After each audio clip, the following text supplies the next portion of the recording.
In the last part, I had the soul-shaking realization that the perfect life I was living wasn't actually my own. It was a dream my parents had for me, and I was just an actor in their play. That night I decided I had to find my own script. My first step was small, almost laughably so. I bought a sketchbook and a set of charcoal pencils, things I hadn't touched since I was a teenager. I used to love drawing, losing hours in a world of shadow and light. But somewhere along the way, practical career choices had pushed it aside, labeling it a frivolous hobby. Sitting in my minimalist apartment, surrounded by expensive furniture that felt like a movie set, I felt ridiculous. I was an executive, a professional. What was I doing with charcoal smudged on my fingers? But as I started to sketch, something inside me stirred. It wasn't perfect, it wasn't for a presentation, it was just for me. A tiny flicker of a pilot light in that vast, empty space in my chest. This small act of defiance gave me a sliver of courage. I felt I needed to talk to my parents. Not to blame them, but to just be honest about how I was feeling.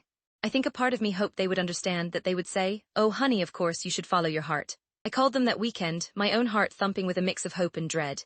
I tried to explain, "Mom, Dad, I know I have a great job and I'm so grateful for everything, but I feel lost. I don't think this is what truly makes me happy."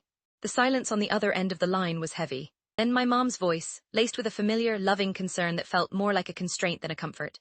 "Lost, but honey, you have everything. The corner office, the beautiful apartment. Maybe you're just overworked, you should take a vacation." My dad added, "We're so proud of you, don't throw away all your hard work over a feeling." They weren't being cruel, they were being protective. They were trying to guide me back to the path they believed was safe. But their words, meant to soothe, felt like bricks being added to the walls of the cage I was so desperate to escape. I hung up the phone feeling more alone than ever. They didn't get it, how could they? I had played my part too well for too long. My small act of rebellion now felt foolish, my confusion more profound. I was adrift, with no map and no one who understood the sea I was in. Then a memory surfaced. A college professor, a woman who taught a literature class I took as an elective. She always spoke about living an examined life. She was wise, a little eccentric, and had a way of seeing right through you. I hadn't spoken to her in a decade, but I found her email address online. My hands trembled as I typed out a message, explaining my situation, asking if she might have a moment to talk. My finger hovered over the send button for what felt like an eternity, terrified of being a bother, of being rejected. Was this a desperate, crazy idea? Find out if I sent that email and what happened next in part 3. If you've ever felt misunderstood by the people who love you most, let me know in the comments.